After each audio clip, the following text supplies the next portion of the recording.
Have you ever had an idea that was so clear it was like a 3D movie? Have you ever told a friend about the idea and they told you, wow, if you could only make that into a business, you would be rich? Sound familiar? Welcome to Knowledge to Currency.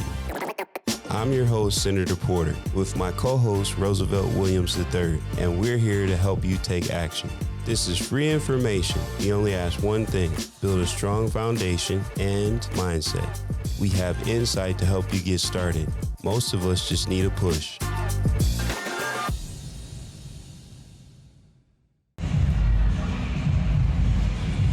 Hey, it's Grant from Petco Park. And this is Cheyenne, and we're a shout out to YB and MP for partnering with us today for our theme game. Have a good day. Welcome to Knowledge to Currency. I'm your host, Senator Porter, and I have a special guest. His name is Karl Gorman. And I'd like to first tell you I appreciate you coming on the show today. Absolutely. We want to talk about his life, his business, and basically show the man some love, give him his flowers while he's here. Always good to take flowers, man. That's right. That's right. So one of the things that I like about you is you are an entrepreneur, but you had a business. Yeah. Let's talk about your business that you had before you started your own business. Yeah. I think it even goes back a little bit further from there, if you don't mind. Sure, go ahead. I grew up, on the other side of the tracks in Detroit, Michigan, and really wanted to kind of give back to the society, help young black boys. So wanted to be a basketball coach, assistant basketball coach, because didn't want the parents of the kids coming to me saying, "Hey, put my son in." But really wanted to get involved in kids' life, and I had a really traumatic experience happen to me when I was in college. So my fraternity and brothers and I were walking down the street, and long story short, we got held by gunpoint by the police officers, and we were doing nothing wrong. We were walking, so we wasn't even driving. None of us were, on drugs or alcohol. And it really showed me at that moment, I said to myself, now how can I get myself in a position where this doesn't happen to my kids? Sure. How do I level the playing field, right? And the one thing that I came to was money. Sure. So went back to school. I mean, that next Monday, talked to my professor, talked to the guidance council, and they said the number one thing you can do to make money is to go into sales. Okay. Changed my major at that time.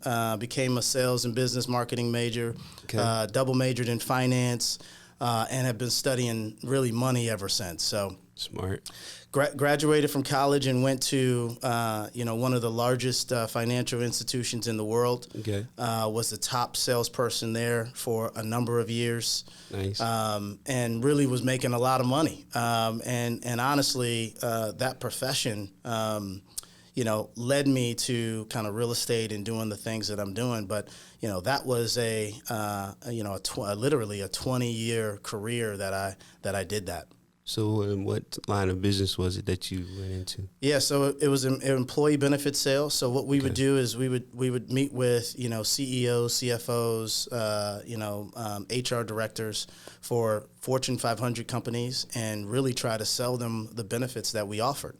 Okay. And over the years, as you can probably know, these CFOs, CEOs, HR, really C-suites of all these major companies had a lot of knowledge to give. So, those first, call it 10, 15 years, I was a sponge to, everybody that I met with, and just really try to learn from them on how to create a business, how to run a business successfully, how to make a business profitable, all the things that they don't necessarily teach you in college, but definitely was a sponge those first 15 years and was able to kind of parlay that into, GLH, the company that I'm the founder and CEO of now. So just to let the audience know, basically you worked at a company and you took the resources that they gave you by doing your job to help you do what you do today. Yeah, 100%. Yeah, and I can't say that it was all me. I had a lot of mentors, kind of growing up.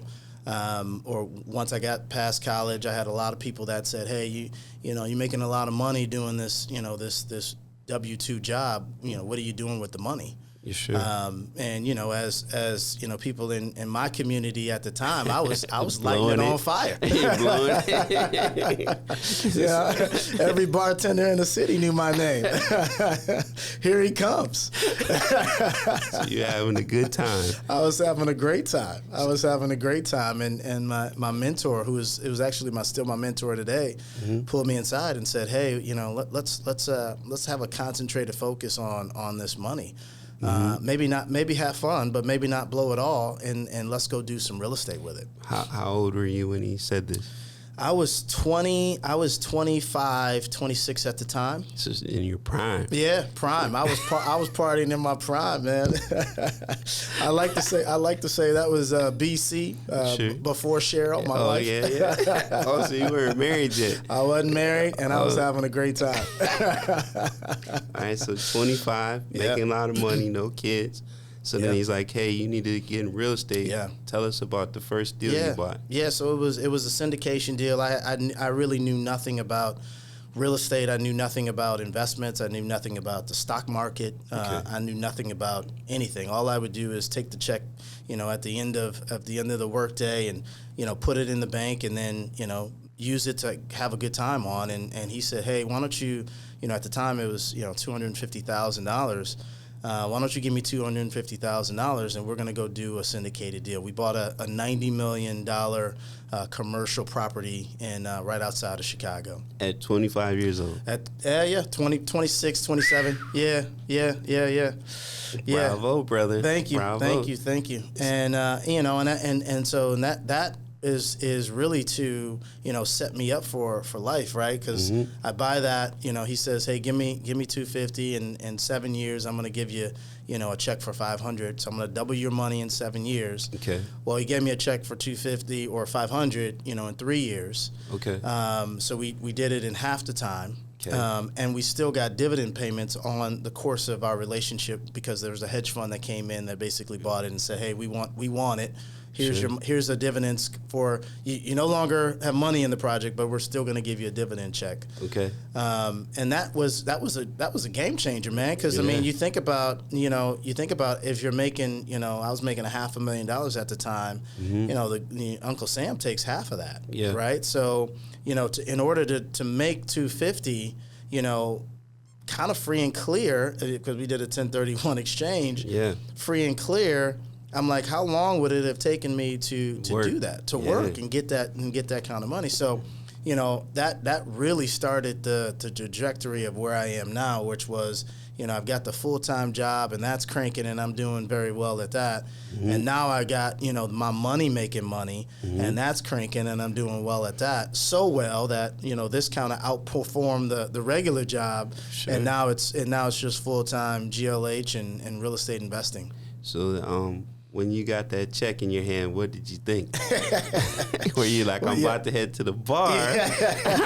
Or were you like, no, I got to reinvest? Yeah, what it was. We actually didn't really get a physical check, but yeah, the knowledge that he had given me over the course of those 3 years as we were doing this deal was, you don't buy, liabilities, you buy assets. Okay. I read Rich Dad, Poor Dad. Sure. And some other books that he Millionaire Real Estate Investor, The Millionaire Next Door. And it really focuses in on, if you buy assets, and you always buy assets, you'll never be broke. Okay. And what's the name of the mentor? Let's tell him thank you. Yeah, shout out to John Lavasco. I met him. He's a really nice guy, him and his wife. That's right. So he came to the University Club. He comes and visits me at least, I would say, quarterly. Okay. Or we visit each other quarterly at Sure. least. So I'll go to he's in Michigan, and he's got a few houses around the country. So we meet up at his house and we talk about business literally from when we get there to when we stop. I mean, it literally feels like an MBA after I get done talking to him for a weekend. Nice. So then do you time it where you're not going there when it's cold? Yeah, absolutely. Man, you're a real smart brother. I can tell you that. Absolutely, man. No, we want to go. We want to go and hang out. We want to go and have a good time too. But you know, him and I are you know, we got close to the same birthdays. We're cut from the same cloth. Mm-hmm. He also had humble beginnings, sure. But was able to parlay that into multi-millionaire, and you know, he's just you know, an outstanding human, right? So he's good at, you know, business, but he's also good at family life. He's also good at mentorship. He's also good at giving back to the community. He's a philanthropic man. He's the one that taught me to give 10% of my earnings, no matter how much money you make, give it away. Sure. And we've been doing that. We've been doing that ever since. Yeah. When I met him, I could tell he was very genuine, very kind. Yeah. Him and his wife, so gracious. And really proud of you. Like he said, like, he was very proud and was happy to see where you come. So that says a lot when you're not even around there saying good things about you. Well, and you know, he really said it to me, you know, long ago. He said, you know, I've got, you know, the recipe to get successful or to be rich or to be whatever you want to be is find someone that's doing it and just copy them. Sure. And a lot of people ask for his advice and don't take it. And for me, it's like, well, if I'm going to ask for your advice, I'm going to take it. And so I've been taking his advice ever since. Isn't that the craziest thing? Somebody asks you something, you tell them, and then a couple months later, you ask them, how's it going? Well, I didn't do that. I didn't do that. I went a different direction. You're like, I'm successful. I just told you the recipe. What are you thinking about here, man? But it happens more time than not. Or even, you know, I probably got 15 mentees, you know, because I love still giving back, and I'm very philanthropic. My wife and I both.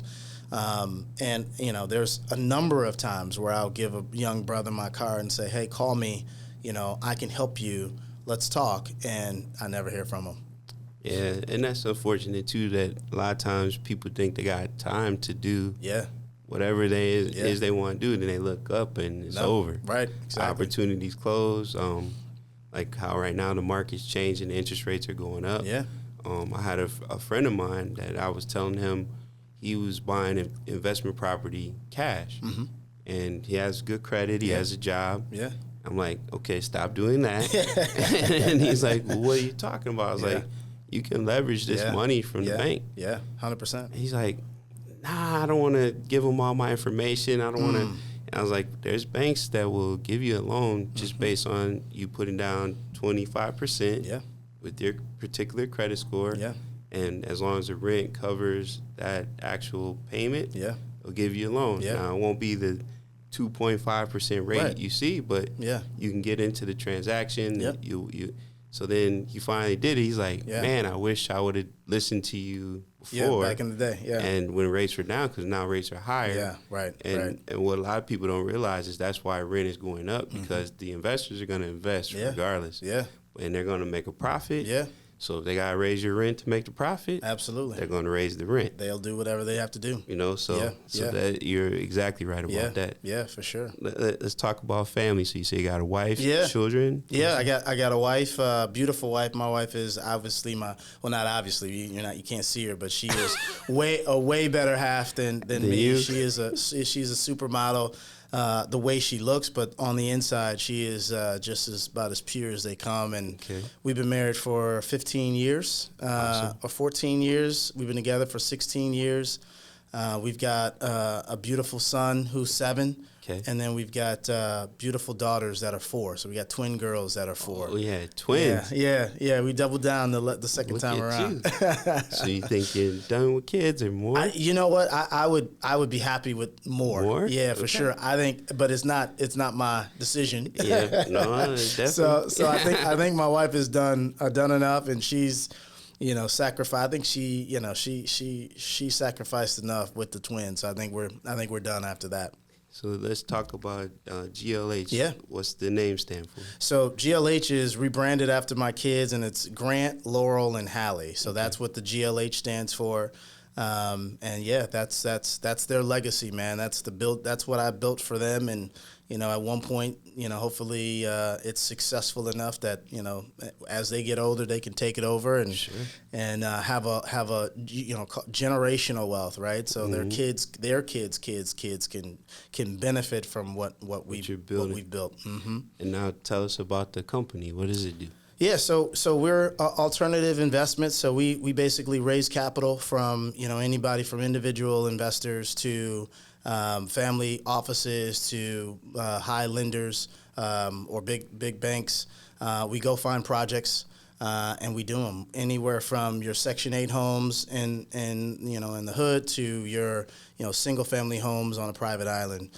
We build from ground up. We'll rehab. We'll do kind of what we call a lipstick deal, or we'll do it down to the studs. It really doesn't matter. And we've built a pretty big operation. We've got 101 1099 employees across the country that are laborers that for us. I've got people that have their boots on the ground that are in the cities that we're doing this in. And we've got, partnerships with lenders. We got partnerships with basically everybody that you need to have in order to run the operation. So it's a pretty big deal, man. I mean, it's a multi-million-dollar company now. And we hope to at some point be, a $100 million company.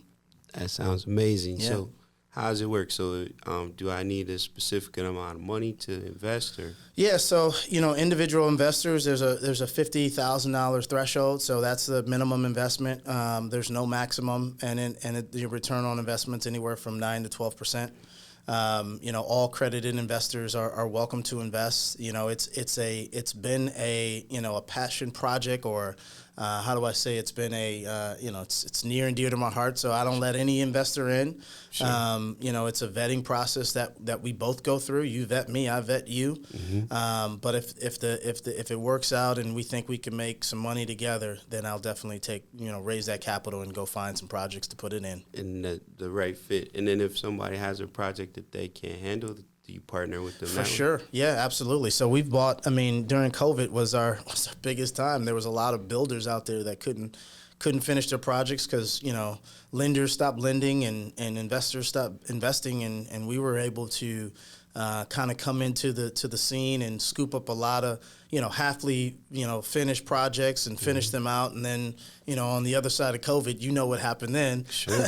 Real estate that was $200,000 was now $400,000. Yeah. Real estate that was $1.5 million was now $2.5 million. Sure. So we definitely did the right thing there.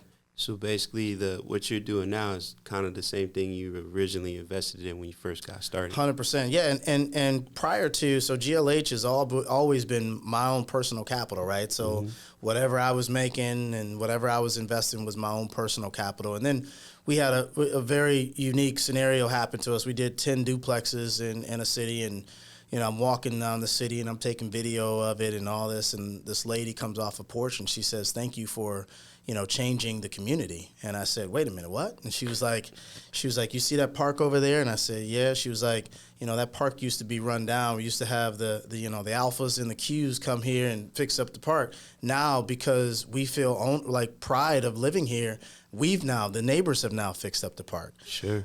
It was a food desert before, so there was no access to fresh fruits and vegetables before.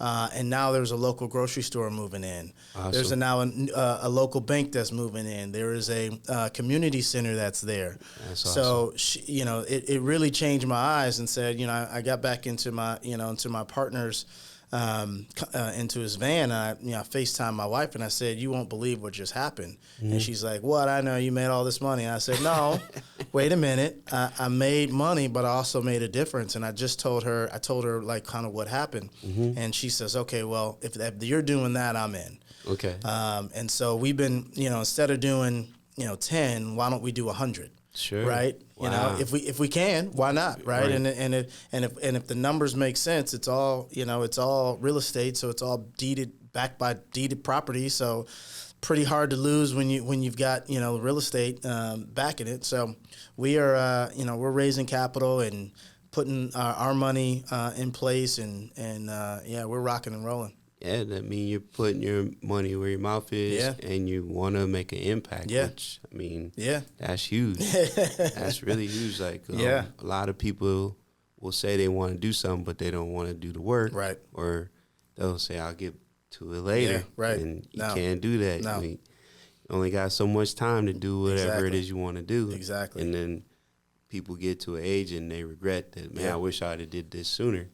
And 100%. It's too late. 100%. Yeah. So then what's one of the projects that you're working on now that you... Yeah, so we've got Dallas is pretty big for us right now. Houston is pretty big for us right now. Houston is the number one real estate market in the country right now. We're still doing a lot of stuff in Indianapolis. Indianapolis was the number one Airbnb city in the country, number 3 in the world. And we try to go to the places that we know are and I wouldn't say recession-proof because nothing's really recession-proof, but when it all comes tumbling down, you want to be in a situation where, the real estate is not, losing that much of its value. So we're in Houston, Dallas, Indianapolis, San Diego, Minneapolis, and Chicago. I grew up in Minnesota. Oh, you did? Okay, yeah, nice, nice. Hopkins High School. I don't get there as much as I want to, just because it's cold, man. When it gets to winter, I mean things shut down. We can't build there in the winter, which causes us a little bit, changes the dynamic on the margins that we like to see. Houston, you can build year-round. Dallas, you can build year-round. Indianapolis, you can build 10, 11 months out of the year. Mm-hmm. So, that's a big factor in when we're underwriting a deal as well. Yeah, and I'm sure the materials have to be different because of me. I remember it being 67 below zero with the wind chill. So exactly, the house got to be. It's got to be dialed in. And ain't no messing around. No, like I was in Florida. And I would look at like the way they build a house versus Minnesota. Yeah. And you tap on the wall and it's like super paper thin. And they're like, as long as you're covered from the sun. I'm like, you're good. Nah. Definitely way different. So then as far as like you saying Houston, Minneapolis, so what's one of the projects that was your favorite to do? Is it the one where the lady told you you changed the community? Yeah, definitely. That project was certainly my favorite. Just we're very, very big in giving back. I've been giving back 10% of my income since 22. So as you make more money, that becomes harder to do because you got a big chunk that you got to try to find where to place. And my wife and I, have been, kind of putting our money where our mouth is on philanthropic projects always. And just recently, well, not just recently, but 2 years ago, we opened up our own nonprofit. Oh, nice. It's called Black Future Foundation. And the whole goal there is just to put kids through college. Okay. I don't know if you know the statistic, but you probably do, but there's more black males age 18 to 25 in jail than there are in college. We got to change that, right? So we are heavily invested to do that. We're using our own money to help some of these kids get through college. So make sure to get information about that in case other want to donate for help that cause as well. Yep. I was gonna ask a question, but I forgot. No worries, man. I'll plug Black Future Foundation on Instagram. Yeah, now. We want to do that. It's BLK_Future Foundation on IG. Oh, now I remember. How'd you end up in San Diego? Yeah, so my full-time job asked me to come run the San Diego office here. I was doing very, very well in Michigan, and one of the top guy there, and so they said, hey, why don't you come run San Diego? And the first answer was no. You said no? I said no. Why? Yeah, I didn't even know where San Diego was. I had heard of L.A. I've been to L.A., but it was like... we usually spend like 26. Yeah, I'm like, San Diego, is that... Looking at the map, it looked like it was in Mexico. Yeah.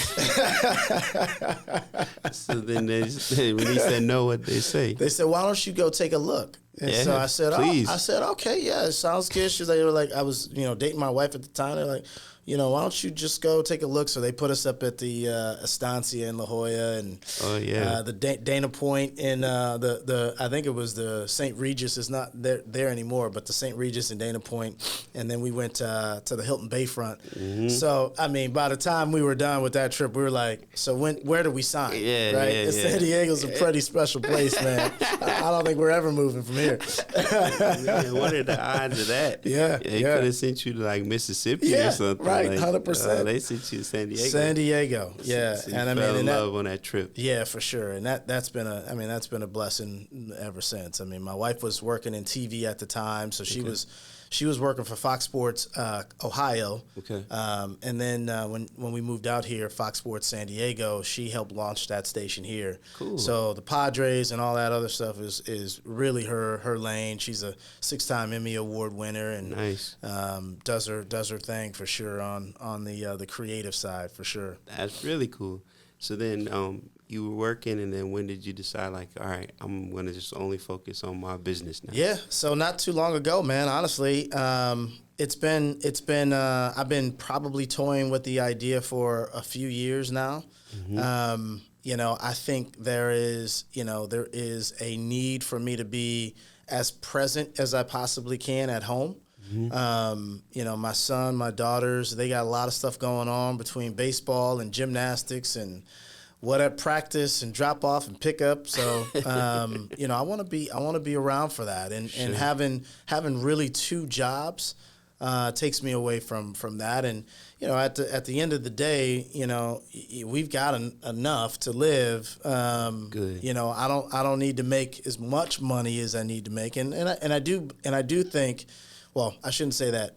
I want to make as much money as I possibly can make. Let's be really clear about that. Sure. But I think, doing this lane, I think I can. Sure. And as we were talking about earlier, Uncle Sam takes half of your W-2 income, where in real estate, there's a lot of things that can be done from a tax perspective that can kind of get you in a better scenario. Sure. And like you were saying, I was listening to, I think it was like Alicia Keys and Swiss Beats. They were talking about their relationship. Yeah.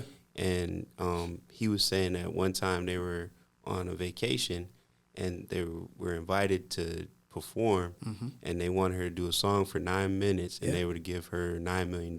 Holy cow. And she said no. Wow.